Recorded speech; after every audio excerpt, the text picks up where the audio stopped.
Sebenarnya kehidupan saya daripada saya lahir sampai ke sekarang ni 30 tahun, alhamdulillah Allah telah banyak bagi rahmat untuk saya lah sebenarnya. Yang saya datang daripada satu keluarga, walaupun kita bukan kata orang yang kaya ataupun apa, tapi alhamdulillah saya ada mak bapak yang sangat penyayang, umi ayah saya, adik-beradik saya. So kita umi ayah bekerja kuat untuk besarkan saya, sekolah apa semua. Saya dapat habis sekolah saya nak buat perkara yang saya minat, saya suka menyanyi, keluarga saya sokong 100%, sampailah jadi selebriti atau artis lah katakan kan. Dan selepas saya menjadi selebriti pula, Allah bagi lagi macam-macam peluang untuk saya dapat rezeki macam-macam. Saya dapat jumpa, tengok dunia macam mana, dunia hiburan dan sebagainya. Saya banyak kawan-kawan dan sebagainya lah. Jadi nak kata apa, saya bukan berasal daripada keluarga yang mungkin ada masalah ataupun ujian yang Allah bagi. Tapi sepanjang saya, kalau orang tengok live ni kira macam normal perfect life, tapi saya pernah sampai satu tahap ni saya tertanya diri saya sendiri. Bila saya tengok cermin selepas macam-macam kontroversi, macam-macam berita yang muka-muka ni, saya tanya diri saya, sebenarnya Alif, apa yang sebenarnya kau nak? Sebenarnya saya tanya, nak keluarga yang baik, Allah bagi keluarga yang baik. Nak ada isteri, Allah bagi isteri yang baik. Nak anak, Allah bagi anak. Semua saya minta, alhamdulillah, semua Allah kurniakan lah. Jadi saya tertanya-tanya, kenapa sampai boleh jadi saya terjerumus dalam benda-benda yang mengikut hawa nafsu dan sebagainya. Saya jadi daripada satu keluarga yang sangat kagum dan bangga akan kejayaan saya sewaktu saya berkecil, belajar bagus, alhamdulillah, pergi secondary school, pergi sini, pergi jadi artis, menang anugerah apa semua, menjadi bangga untuk mereka. Akhirnya untuk 10 tahun tu mungkin pada setengah-setengah orang nampak pendek, tapi pada keluarga saya lah terutamanya, umi dengan ayah saya ni sangat besar. Di mana selepas jadi artis, selepas jadi apa semua, saya ni kira bertubi-tubi selepas satu saya membuat perkara mengikut hawa nafsu. Padahal kita tahu agama ni beza dia. Pendapat saya, kalau ustaz, kalau saya silap boleh bagi tahu, insya-Allah sahabat-sahabat semua. Ramai di antara kita ni tahu agama. Kalau kita tanya kan, tahu tak pasal Islam? Tahu sikit-sikit, Allah ni macam ni, Nabi macam ni kan. Tapi sebenarnya kefahaman tu kita tak ada kan. Macam saya lah, saya cakap pasal saya. Tahu agama tapi faham tu tak. Sebab kalau kita ada kefahaman, saya takkanlah buat benda-benda macam tu semua. Tapi saya tahu ini adalah apa yang Allah dah aturkan untuk saya belajar cara ni. Lain orang belajar lain cara. Jadi dalam 10 tahun tu macam-macam saya buat. Saya hampakan keluarga saya banyak kan. Cakap terang lah, saya hampakan adik-adik saya, umi ayah saya terutamanya.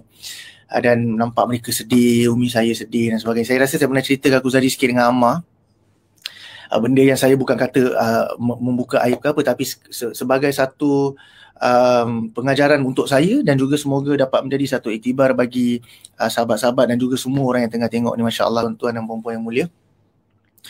Saya pernah satu tahap ni di kemuncak, saya ringkaskan, di kemuncak saya punya kejahilian tu, saya pernah tak bercakap dengan umi saya ni sampai setahun. Bayangkan tu sahabat, bayangkan ustaz, saya setahun saya tak bercakap dengan umi saya apa semua. Makin teruk sampaikan saya, umi saya ni sampai pernah cakap sendirilah, abang kau nak kena tahu tau kan, kau nak kena tahu satu benda, aku sebagai mak, aku takkan doakan muka-muka untuk kau, tapi kau kena ingat, satu titis air mata aku jatuh kerana kau punya sifat ni berat kau nak tanggung. Sampai macam tu bila saya cerita dengan Ammar ni, insya-Allah.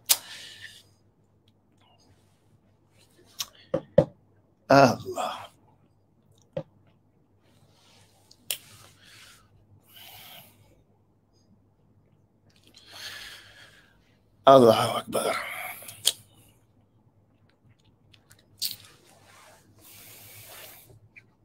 Saya bersyukur sangat sebab selalu saya fikir, Ustaz, bila kita keluar jemaah apa semua, kita tak suka guna ayat macam kalau apa semua, sebab kita tahu semua benda yang Allah dah tentukan. Cuma saya fikir, andai katalah pada waktu yang saya tak bercakap dengan umi saya tengah sibuk dengan keduniaan saya dan mengikut hawa nafsu dan sebagainya, andai katalah pada waktu tu Allah kata, okey, ini dah too much, dan Allah tarik nyawa saya pada waktu juga. Allahu Akbar. Saya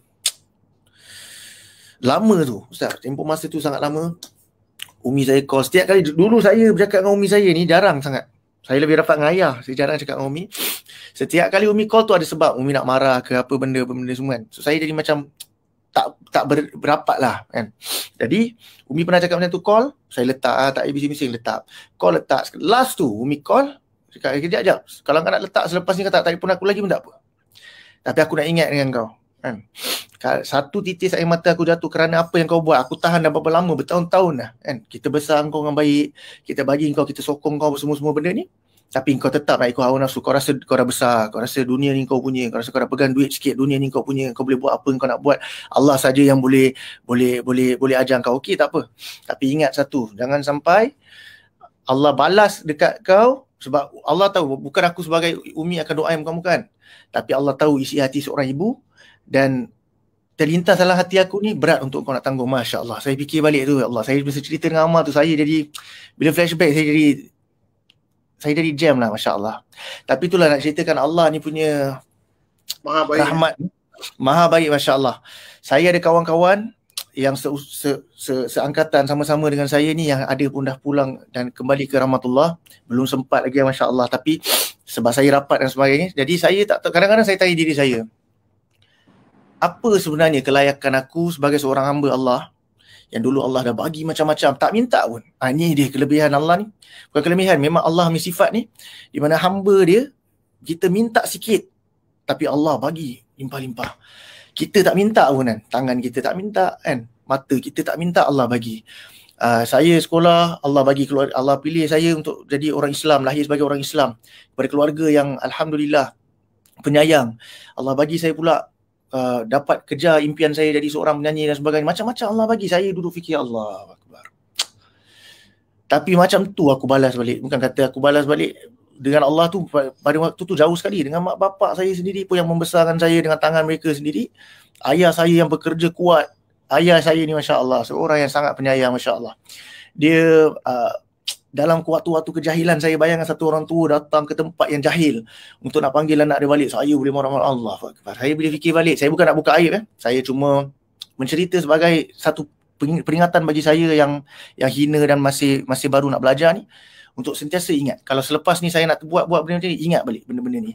Jadi insya-Allah saya, ayah saya, umi saya apa semua, mungkin doa terus habis doa. Tapi saya dah memang tahulah bertahun-tahun mereka merana hampa kan. Kenapa jadi macam ni? Sampai umi pernah tanya saya, aku kadang-kadang tanya Allah, apa agaknya kesilapan dan dosa aku sewaktu aku muda sampai Allah uji aku dengan anak yang aku sayang buat macam ni.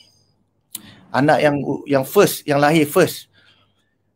Yang kita bagi sehabis-habis support, ikut saya pergi KL masa saya budak-budak, teman saya dekat dalam hotel, teman apa semua. Ini semua kita tak nampak sebab kita rasa kita dah besar, Masya Allah. Jadi Umi sampai tanya, apa sebenarnya pernah terlintas dalam hati, ya Allah, apa yang dosa aku pernah buat pada aku, dulu pernah tak aku buat macam ni kat mak bapak aku sampai kau uji aku dengan anak aku macam ni. Sampai mak saya tanya macam tu. Insya Allah. Allah. Tapi saya masih bersyukurlah, alhamdulillahirabbil-alamin. Sekarang ni Allah masih sihat, umi ayah saya semua sihat, alhamdulillah kan. Allah kalau nak uji saya, mungkin Allah tahu saya tak boleh terima kalau mungkin umi saya, ayah saya Allah ambil ataupun apa. InsyaAllah. Jadi alhamdulillah mereka masih sihat walafiat. Dan okey, untuk kita sedikitlah tentang saya mikir kisah silam ni, saya nak kongsi sikit. Terdetik tu. Okey, jadi Allah bagi ujian di sebalik tu, Allah bagi ujian macam-macam. Macam tadi saya teringat apa yang Ustaz kata, Allah bagi sampan, Allah bagi macam-macam. Saya pernah sampai tahap nyawa tu, muka dah pucat, biru macam tak ada darah, Masya Allah. Ada gambar lagi saya tengok, setiap kali saya tengok gambar tu, saya naik bulu rumah saya kan. Saya bayang kalau waktu ni aku balik ni, macam mana aku nak menghadap ni, Allah, buat apa aku nak bawa apa semua ni. Kita rasa macam dunia ni kita punya. Jadi saya banyak kali pernah terlintas kan. Terlintas tapi macam orang kat dalam laut tadi lah. Allah hantar macam ni, tak apa. Dia doa ni, minta lagi. Tak apa. Allah bagi. Sebenarnya bukan kita tak nampak, kita pilih untuk tak nak nampak nusrah Allah ni sebenarnya. Itu dapat untuk saya lah. Jadi tak tahu macam mana, kejap on, kejap off, kejap nak belajar agama, kejap rehat, kejap gitu, kejap gini. Tapi sebab pada saya rasa saya punya diri ni masih ke arah lagi, kita masih kata apa tu, nanti boleh kot, insyaAllah kan. Aku dah pernah terjatuh, Allah angkat balik kan. Aku dah pernah terjatuh, terlentang, Allah angkat balik. Sampai kita jadi ada satu sifat riak yang kita tak nampak sendiri, Masya Allah. Riak dengan Allah yang macam Tak apa ni, aku dah pernah jatuh ni, Allah bagi, mesti Allah bagi lagi. Aku rasa mesti Allah bagi lagi. Sampai macam tu, tahap yang sampai macam tu saya punya perjalanan ni lah. Jadi saya satu kali ni nak jadikan cerita, saya tengah scroll social media, saya scroll Instagram dan sebagainya, saya pergi tengok kat Explore ni ada macam-macam kan. Kalau sahabat-sahabat tahu, Ustaz tahu kan, Explore ni macam-macam orang post apa semua-semua. Saya terkam across Abang Faizal Ismail FBI punya Kakuzari lah kita sekarang. Sekarang saya dah tahu Kakuzari, dulu saya tak tahu. Saya tengok pakai perkongsian dah pakai kopiah apa semua. Saya pun tengok, video dah panjang. Saya tengok sampai habis, saya tengok IGTV tu, tengok sampai habis, masya-Allah. Real lah ni. Dan benda ni sampai sekarang saya tak faham. Bukan tak faham lah, sekarang saya dah faham sikit-sikit lah. Pada waktu tu saya tak tahu apa yang gerakkan hati saya. Saya sendiri yang pergi DM dakwah tabligh Malaysia. Pada waktu saya tak tahu apa, tak ada kawan dalam usaha ni apa semua. Saya cakap, Assalamualaikum tuan, boleh tak macam cerita kat saya macam mana saya nak kenal jemaah tabligh ni. Macam tu, saya cakap macam tu. Assalamualaikum, salam kenal, saya Alif. Macam mana nak kenal? Lepas tu ada orang balas, Waalaikumsalam tuan, tinggalkan nombor, insya-Allah kita akan telefon balik insya-Allah. Okay, saya pun tinggalkan nombor. 2-3 hari tak call balik. Saya cakap okey, tak apalah kot, mungkin memang diorang tak balas lah soalan-soalan macam ni, tiba-tiba nak tanya jemaah tabligh kau siapa kan. Lepas tu 3 ke 4 hari tak silap saya, Allahumma salli ala sayyidina Muhammad, saya dapat satu WhatsApp, the fateful day lah, saya dapat WhatsApp daripada sahabat kita Ammar Sufi Ali ni, masya-Allah. Jadi WhatsApp dia datang, Assalamualaikum, ni Tuan Alif ke apa semua. Waalaikumsalam, saya Ammar macam ni. Jadi dia pun mula cerita. Dia cerita-cerita, saya pun tanya, apa sebenarnya macam ni, apa usaha. Saya tanya, konon-konon nak crash course lah, konon-konon seumpama apa saya nak tahu tu dalam saya satu kali bercakap dengan Ammar ni boleh faham, konon-konon saya tak tahu kan. Jadi saya tanya. Dia cakap okey, insya-Allah. Dia pun hantar gambar-gambar usaha-usaha jemaah dan sebagainya. Saya jadi macam, mesti ada something real. Saya ternampak Abang Syarul punya Kakuzari, saya nampak macam ni, Abang Nabil, insya-Allah benda ni ada something real ni. Kita tak ada orang tashkil, tak ada orang apa semua kan, tapi kita tergerak hati. Jadi nak jadikan cerita, insya-Allah selepas sehari yang saya kontak dengan Ammar ni, kita berbual panjang, tiba-tiba dia call, dia cakap saudara saya Alif kan, insya-Allah pada hujung minggu ni kita nak keluar 3 hari. Saya cakap, keluar 3 hari bersama dengan Ustaz Han, masya-Allah. Ustaz Han, Abang Syarul semua ada. Saya cakap, ya kita semangat. So dalam hati saya, okey lah, tak fikir apa-apa lagi. Dia cakap, okey lah 3 hari ni. So saya ada masa dalam 2 hari lah macam tu sebelum hari yang kita nak keluar huruj ni. Saya semangat apa semua. Okey, Ammar pun cerita lah apa benda yang kita akan buat, apa nak standby baju-baju sebagainya. Selepas tu, esok ni nak pergi huruj, malam ni saya tak boleh tidur. Biasa ni saya nak tidur tak ada masalah, saya tak boleh tidur. Berdebas tu macam saya cakap dengan Alia saya, orang rumah saya cakap, ya asal aku rasa macam ni, asal saya rasa macam ni apa semua kan. Berdebar. Saya tak tahu apa, macam tak sedap duduk kan. Saya cakap, sekali saya teringat saya ada appointment doktor. Saya ada appointment yang sangat penting, specialist doktor pada hari sama, esok hari juga. Jadi saya cakap, masya-Allah. Nak cari sebab, sebenarnya hati ni nak mencari sebab untuk tak nak pergi for some reason. Saya pun cakap dengan Ammar, saya minta izin saya kongsi sikit, masya-Allah, sebab saya akan ingat ni sampai bila-bila lah. Sebenarnya awak ni, Allahu Akbar, Allah bagi ilham cakap dengan Abang Syarul satu ayat boleh terkesan. Awak cakap dengan saya terkesan, masya-Allah, awak ni kelebihan ni. Okey, jadi saya kata, minta maaf Ammar, saya minta maaf lah sebab saya mungkin besok tak ada pergi, saya ada appointment macam ni, macam tu. Jadi Ammar pun cakap, insya-Allah, sebab saya dah set kan Ustaz Han semua dah nak luangkan masa untuk nak berjemaah lah, untuk abang datang join dan sebagainya. Dia cakap, itulah minta maaf lama, saya pun baru tahu macam ni. Saya bagilah macam-macam alasan lah. Cakap saya baru tahu pasal saya punya appointment dan sebagainya. Ammar dia cakap satu je. Allah, sekejap saya nak cari ni, masya-Allah. Okey. Jadi saya minta maaf lah. Saya kata kan apa semua, saya besok ni insya-Allah lah, mungkin lain kali lah. Saya ni tak sedar tengok betapa ni saya ni careless.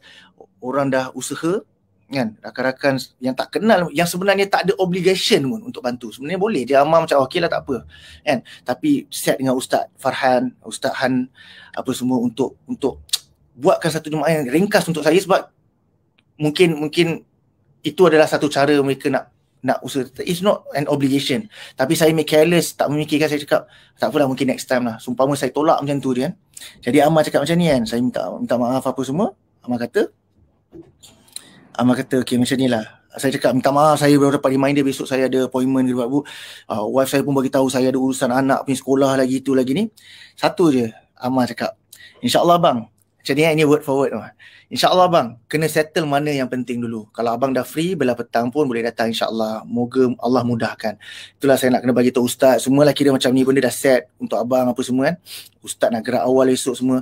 Buat betul bang, buat benda baik ni memang akan banyak ujian, Amar cakap. Sebab benda ni sangat-sangat mahal. Tak semudah kita plan terus jadi, melainkan kita memang dah nekat dah, Allah sebenarnya nak tengok hati kita. InsyaAllah kena banyak doa malam ni, minta Allah mudahkan. Itu je. Very polite and very ni. Tapi itu WhatsApp yang betul-betul bagi saya kesan. Sebenarnya, saya tak tahu sampai sekarang, saya tak tanya Amar sebenarnya apa niat kan. Mungkin niat dia kata tak apalah abang settle lah masalah ke apa kan, ataupun apa-apa benda, kalau free datang. Tapi bila saya baca balik, Allah bagi saya faham, InsyaAllah bang, kena settle mana yang penting dulu. Saya fikir balik, Masya Allah. Adakah mula-mula tak ada orang cari, tak ada orang paksa, tak ada orang tashkil, tak ada apa. Saya yang tergerak hati, bermaksud Allah yang gerakkan hati saya untuk DM dakwah tabligh.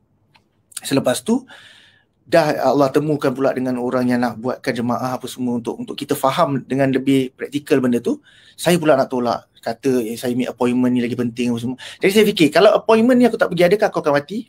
Itu ajal maut tangan Tuhan lah. Tapi pada waktu saya kata, adakah kau akan mati? Tak ke aku boleh reschedule? Kalau betul-betul aku betul-betul sakit tak boleh pergi, macam mana kan?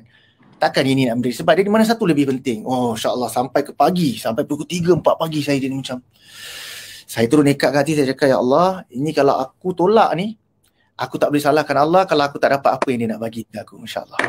Jadi saya cakap dengan, saya pagi-pagi, pukul 3 pagi saya WhatsApp klinik tu, punya yang tukang jaga, saya kata, saya minta maaf, besok saya tak boleh datang lah sebab saya ada urusan apa semua-semua, saya nak reschedule untuk next week.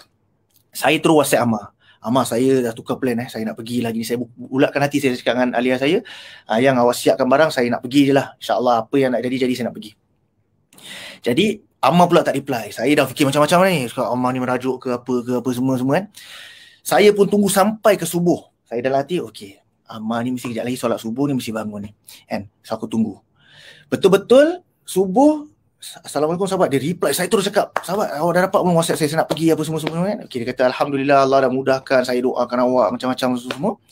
Nak jadikan cerita, pagi tu saya nak keluar, klinik tu WhatsApp. Dia kata, tak apa Encik Alif, sebenarnya kita ni nak bagi tahu kat Encik Alif yang hari ni specialist tu memang tak ada. Dia ambil leave. Apa leave lah apa semua kan. So memang kita nak kena schedulekan minggu depan. Masya Allah, Allah punya kuasa ni. Bayangkan kalau saya betul-betul cancel dengan Amar pada waktu tu, dan Amar pun dah cancel dengan Ustaz Han, semua dah cancel lah. Saya sibukkan benda appointment ni. Pagi-pagi saya dapat WhatsApp tu yang appointment tu kena reschedule. Macam mana agak ni saya perasaan, Masya Allah. Inilah kita kata Allah punya kuasa yang Allah susun semua benda kan.